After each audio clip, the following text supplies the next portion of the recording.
Hi, my name's Adam Honore, and I'm a visiting designer designing the lights for the Nether. Hi, my name is Jacob Henry, and I am a graduate student here at Texas Tech, and I am the sound designer for the Nether. When approaching the design process for the Nether, I really noticed flipping through the script that it had a cinematic quality, almost like these HBO and Netflix series, specifically Black Mirror, in that it takes technology and shows you the positive and negative / scary aspects. So the show goes through a lot of different locations, it goes through these quick, swift scene changes, and that kind of led to the growth of this cinematic feeling. This show in particular was it was different than how I normally work, particularly because, without giving many things away, I did have to see the world through a certain character's eyes in order to create the sound of the Nether. And it's interesting to crawl inside a character's head and to really get to know them and what decisions they would make for this world. And it does take place in two separate locations, and one of them deals with our idea of soon. When is soon for us?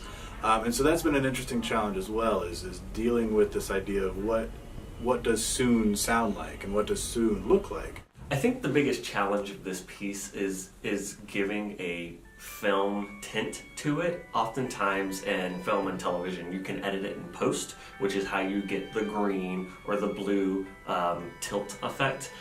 In theatrical stage lighting, you have to really choose the right colors and pairings to make it feel like you're watching something through your television. The biggest challenge of this piece is actually how much there is going on within this world. And there's a lot of intricate details and a lot of things that have to be executed at the exact same time in order for things to really flow and work for this show. So I guess the biggest challenge for this was defining these details and coming across more as we work on it. This is actually my first show that I'm fully composing. The music that you're hearing and the sound effects that you'll hear for this show, they're mine, which is really kind of a new thing for me. I've generally done a lot of arrangements and dealt with sound from that approach, but this is the first show that I've taken on where I've decided that everything is going to come through me sound-wise, and it's been a lot of fun.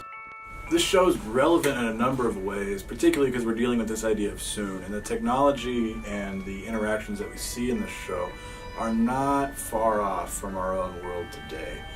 In fact, some of the technology that is shown in this play, we have early versions of it now. And so it's interesting to see the possibilities of where we can go and the challenges that those bring up.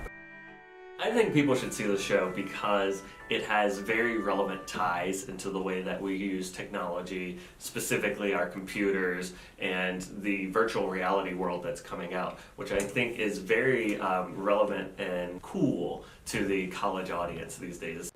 I think this production will be done in a style that a lot of West Texas audiences, specifically here on campus, haven't seen before, and I think that'll be something that they should come see. I think this is a good lesson for anybody today stepping into tomorrow. Hey everyone, come see The Nether, written by Jennifer Haley, this March 1st through 4th in the Maedgen Mainstage Theater on TTU's campus.